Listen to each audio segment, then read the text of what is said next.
MPL. Yeah, he likes assassins like Lancelot. So now, perhaps what he is trying to say here, I want to target that Eve and Clint. And there you go, Benedetta likes to penetrate to the backline. And another pick, another unconventional pick here in Diroth. I'm kind of disappointed. If they picked the purple jungler, it would have literally been the purple team.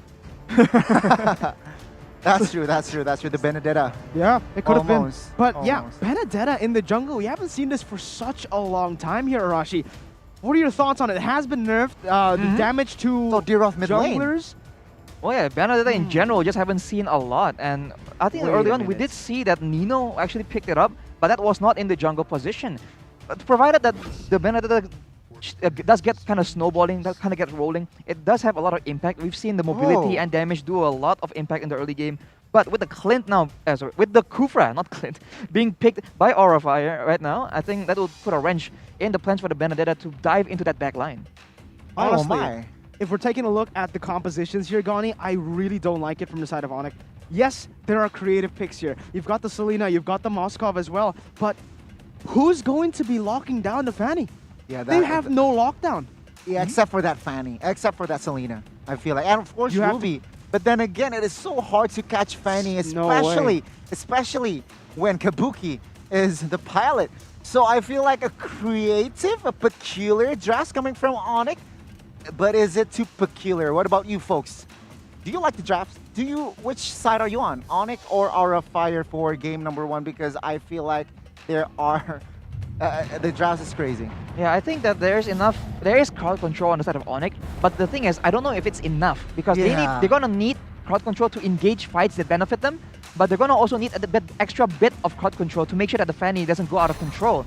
So with the Ruby and the Selena being a targeted spell and Ruby being short range, I don't know if that's enough for this game. So let's just jump here into the Land of Dawn as game number 1 for match number 1, week 2, day 1 will commence, as Gani, Mirko, and Arashi will accompany you. And let's take a look here. Ruby mid lane, Selena, of course, on Keyboy, and there you go, Diroth on Boots. Boots on Diroth. So we can see here Surfeit Lance already letting go from that Lethal Wanderer. So here, I feel like an interesting pattern, but we can see here Keyboy taking a lot of damage on towards Kabuki from Kabuki, but still surviving. Yeah, honestly, if we're taking a look at the compositions, this is exactly what Aura Fire can do. Just pressure from the get-go. There's nothing ONIC can really do to respond except for going for the other side of the map. But even so, Surfeit Lance will have to take a little bit more damage here against Facehugger and Godiva, who joins in. Oh, 3-man Surfeit Lance will not be able to escape. Oh my god, I might be wrong. Surfeit Lance here, okay.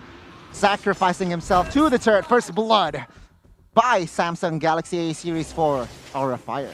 And that is a very aggressive play from ONIC Esports. I mean, they do want to capitalize on the fact that the Benedetta has a lot of damage, and they want to try and catch Aura off guard, but that is exactly what Aura is very good at doing.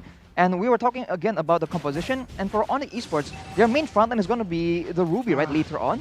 But it's going to take some time for the Ruby to actually be able to stand in front of a Yves, a Clint, as well as a Fanny, and be able to withstand that kind of damage. Let's slow it down a little bit here, and let's talk about the laning phase, all right? Esmeralda versus Diroth, that's... it really depends. If Esmeralda goes for all-ins, it's definitely going to favor the Diroth. But if Esmeralda goes for trades, 100% it will be the Esmeralda winning in these fights. But already Aura Fire trying to contest here into the Turtle, Gani. Yeah, Sans here, sandbagging the front. Oh, reward manipulation cancelled by Boots. Boots will claim a kill, and Fanny will steal that turret right now. Surfeit Lance is in a bit of a pickle, but still escaping from that one. 1-for-1 turret for a member.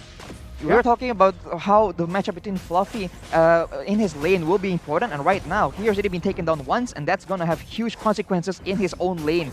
And that will, if they can take advantage of that, that could be very beneficial. Yeah, it is going to be very, very beneficial here. And remember this, all right? Firstly, we need to talk about Aura Fire's draft with the Fanny. They can just go for the initial snowball and take it. Basically, take the game before 15 minutes. And I think that's going to be the goal in mind here. It's also a very different Aura that's playing here today compared to the one that faced EVOS Legends in the first week. We're not seeing that level of aggression as we did in the EVOS Legends match. It feels like they're all playing a little bit more passively as Kabuki jumps into the top side. Ooh, take a look here. Kabuki already trying to find a member, but ONIC Esports, nice defense here. CW surviving, still farming, I feel like. That, CW, okay.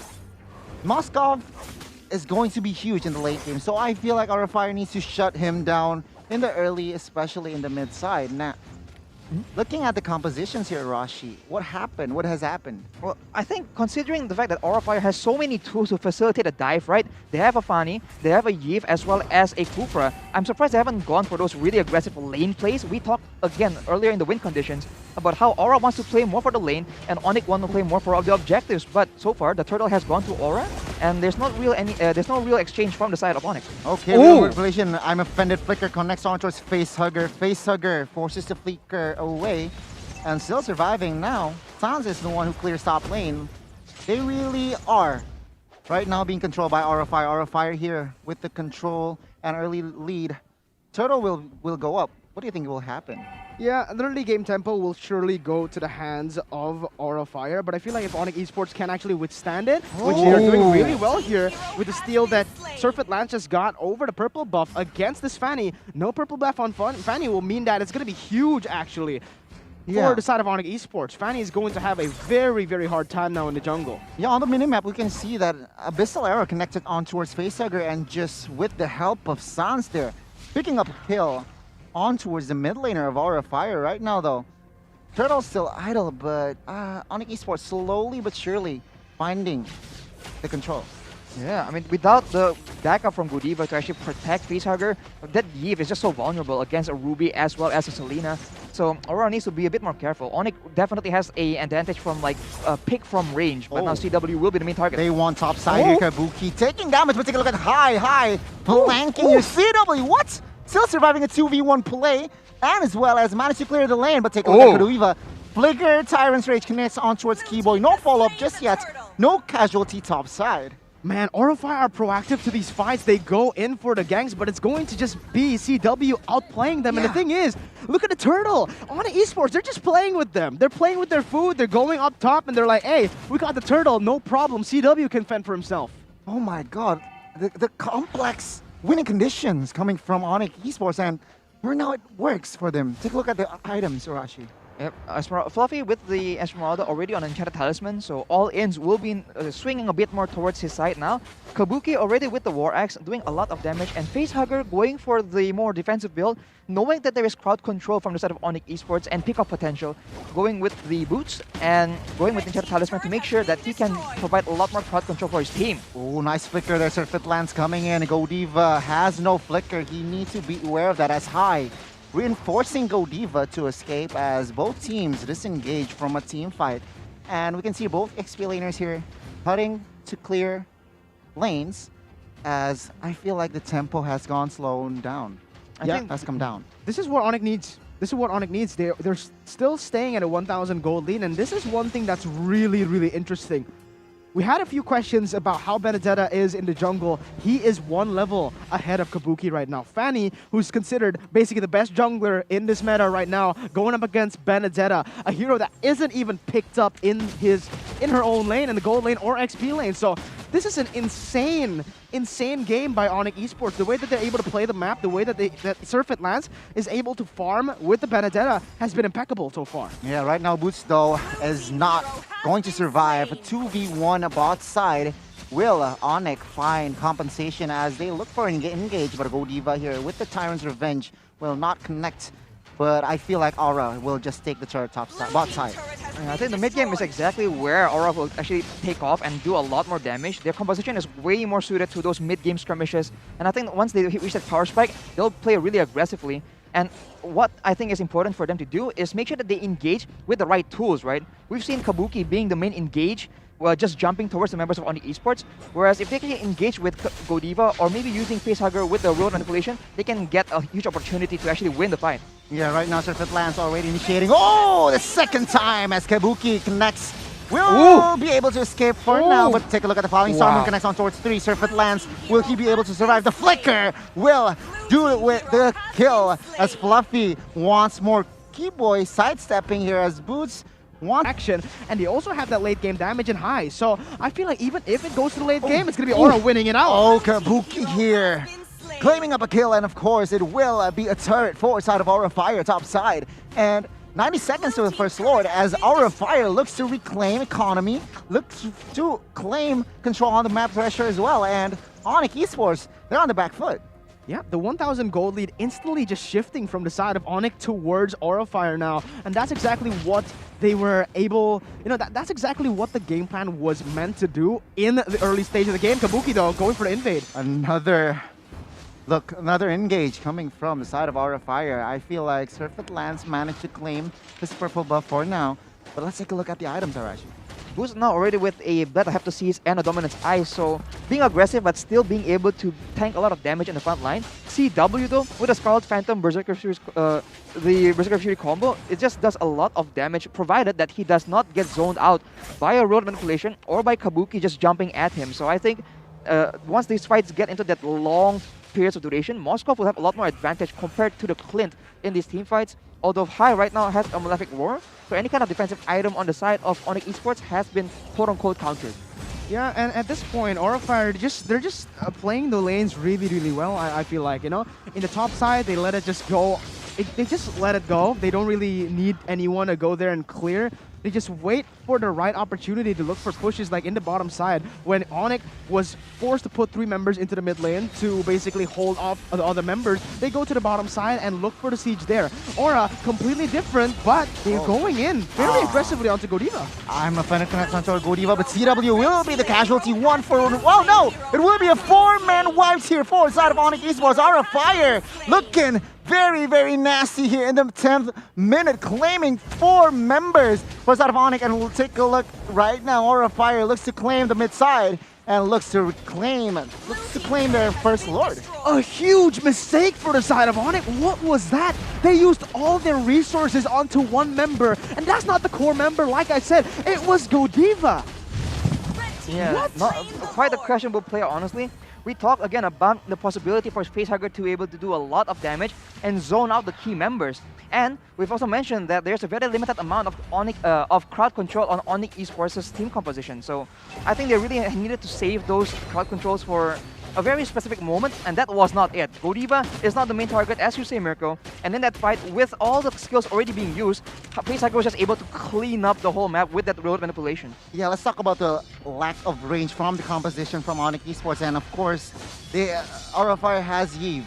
And my oh my, the real world manipulation is just such a nuisance when ONIC Esports wants to engage. And perhaps, guys, if you like the Sanrio characters, check the Sanrio XMLBB right now. We can see here ONIC Esports defending for their life. Again, look at that, Goni. Okay, right now, Sans will not be able to survive as he was just taking too much from 4 members for side of Aura, and Aura Fire looks to siege more and more. We can see here they want the bottom inhibitor. It's the same story, but it gets worse every single time, Goni. They not only commit too much onto 1 member, but it's lured up. Yes, they get a pick onto Kabuki, but at what cost? That's the base turret gone. And once again, they made a huge blunder with the lured up. It's Aura Fire punishing them accordingly. Yeah, again, ONIC Esports here, defending. A good pick-off, I could say. Nice setup from Keyboy. The Abyssal Arrow connects onto Kabuki, but it will be a reset as Aura Fire already claiming 6. Oh, take a look at top side. Electro Final Blow will just be used to escape. He survives for that one, but ONIC Esports will fall. Aura Fire will collapse another turret top side. Yeah, and the thing is, right now, 6.2 thousand gold lead, and like I said, even if we go to the mid to late stages of the game, Clint and Yves and Esmeralda, I feel like they outscale ONIC's composition. That's why I said it from the get-go. I don't think ONIC has the draft to win the game. Yes, they'll have their moments. They'll have their once, their real glimpses, I should say, in the game. But overall, if we're talking about team fights, if we're talking about wave control, even in the laning phase, it's going to be Aura Fire having the better win conditions and having the better game plan. I think if Keyboy on that Selena, we've seen him perform immensely on that Selena, and it's come to be feared in the MPL. But right now, if Keyboy doesn't land a great Abyssal Arrow, it's very difficult for ONIC Esports to get any kind of meaningful victory in the fight, because if he doesn't engage with that, and if they force the fight using a Ruby or using the Dairot, it's just gonna be a bit too difficult, and then they have to make sure that there's crowd control left over to stop Facehugger. So unless they go and make a huge play onto Facehugger or High, they need to actually wait and play it very, very patiently. But with the Lord coming up and with Aura Fire just set up to actually take over the game and end the game with this next Lord, I'm not sure if that's a risk they can actually afford to, to let go. There are huge holes in Onyx composition right now. Number one, I would say, is, oh my god, that Abyssal Arrow actually almost caught Kabuki as he was flying, but they really don't have a reliable source of engage. Abyssal Arrow connects though. Oh, Kadifa connects onto Surfeit lands. The main target, particularly at front line, is Boots and as well as Sans will not be able to survive. Boots is down and Sans is looking to escape, but take a look at CW claiming life onto CW, onto Kabuki as in the front line. CW is just taking too much. Okay, he claims 2 members, but all do physical damage. So even if we're talking about itemization, easier for Aura Fire. Just go for a more physical. Go for more physical defense, Yeah. right? And if we're talking about the engage, non-existent pick potential, yes, I can give it to ONIC Esports here when it comes to pick, but who are you gonna pick? Aura Fire are playing with this 5-man composition. Do you not see their team fight comp right here? It was literally built to go for team fights. You want to split them up, but you don't win in the laning phase. You're not going to be able to do that, you know? Yeah, at this point, going for a pick-off potential composition is just so hard, especially when you're behind Arashi. And what more can you say about this match? Well, here is the real-time win probability presented by the Samsung Galaxy A series, and the audience agree with Mirko and Goni. It is going to swing towards the side of Aura Fire right now. ONIC needs to make something happen. They can't wait for an opportunity because so far there seems to be no really easy one. Right now, Kabuki has a Anticuras build as well. So already building defensively, because we've seen that a chance that ONIC can take is the fact that, as we always mention, Aura Fire gets a bit too overeager. They dive in kind of deep sometimes, and perhaps if ONIC Esports can kite back and isolate the fights into small fights where they have the advantage, they can get a chance. Okay, Boots here going for the desperate play. 1v5 will be taken down immediately as Kabuki will claim that Lord. Kabuki looks for more engage. Keyboy, Surfeit lands running for their lives. Keyboy has no flicker in hand, and Keyboy still will be taken down as Tito is next, as Aura Fire is just going crazy in this game. They got the distraction going on with the Fanny in front. They have the Esmeralda as well. Boots tried to make a desperate play to open up the map for his team, but it was too late again. Miscoordination, miscommunication all across the board. It feels like Aura Fire just outclassing them in every single department at this point. Look at how they're playing the team fights. Look at how they're moving on the map. Look at how they're playing the map with the map pressure, with the turrets that they have, controlling the waves by manipulating them. And now they're forcing another one, Goni. Okay, Aura Fire here defending, and again, Kabuki going crazy at the base. Look at the base as Aura Fire will claim game number 1. ONIC Esports take the L. The Dragons picking up the first win here in today's match in week number 2 with a dominant performance, but that was a disappointing showing from the side of ONIC. Again, I feel like they've lost ever since they locked in that draft. I said it. They lost the game based on the draft. I was gonna say that they really need to respect the Fanny coming from Aura Fire, and they did not. They did not ban that Fannish. And again, a complex winning condition coming from their drafts. It's really hard to team fight. It's really hard to find a pick-off even on with a Selena. But Aura Fire, gotta give credit, man. They played their game plan well. Let me just say this real quick, all right? Because if we're taking a look at the composition, it was really just built for Moskov to farm. Like, the entire comp was literally just built so that they could create more space. Ruby surviving in lane, doing CC, and actually zoning the opponents from getting close to Moskov, I should say. Selena as well, opening up the map once again to give Moskov a little bit of insurance, I guess, security in that gold lane. But let's say Moskov gets to his item, power spike, 5 items. What's he gonna do? Is he going to outrange a Clint? No. Is he going to outrange a Yves? No. Is he going to be able to withstand the Fanny, the Esmeralda, and those 2 range heroes? That is impossible. So literally, the only winning condition isn't even going to be a viable option in this game. I think for a bit their plan was to use the aggressive, the crowd control in the room, mid, and jungle to try and make something happen in the early game, because that combination is quite scary. Selena, Ruby, as well as Benedetta. But in the early game, I think it just wasn't going their way. And with the more crowd control, with more playmaking options, Aura was just able to take control of the early game, and that completely ruined ONIC's, preconceived, I guess, idea of how the game was going to go. Because I did mention that from the draft, if ONIC is on the back foot and they're not able to actually go and dive in towards the Yves, towards that backline of Aura Esports, it's going to be quite difficult for them to try and make anything happen because they are severely outranged, as Mirko already explained earlier. Yeah, I feel like the composition was just too weird. Again, It was, yeah, a little bit too creative. too creative, a gamble, I should say, and it does not work, Rashi. I think that they could have picked up the Kufra, and that could serve as a great counter to the Fanny, and it would give them that crowd control advantage they really severely need, and also it would limit the playmaking potential from Godiva. So I thought that that pick was going to come in, but then they picked the Moskov in the first phase, so I'm not sure if this is some kind of secret strategy we're not aware with, and that like ONIC maybe they might be afraid that Aura might try and ban it because they've seen it in scrims perhaps, but thus far from us casters, I think that was one of the picks that we think is quite questionable. Yeah, again, we've seen Boots play the Kufra in the XP lane, so if the argument is that they've already picked the Selena, no problem. You can go for the XP lane Kufra. I mean, you did it earlier as well, Goni. How was your experience? It was good. It was good and easy, of course. It was good. Okay, good and easy. But yeah, anyways, I feel like, again, that Kufra, okay, it doesn't need to be particularly just the Kufra, but they saw the Fanny and they didn't care. And Yeah. even look at the items now. Boots with the Dire Earth, I'm not sure what kind of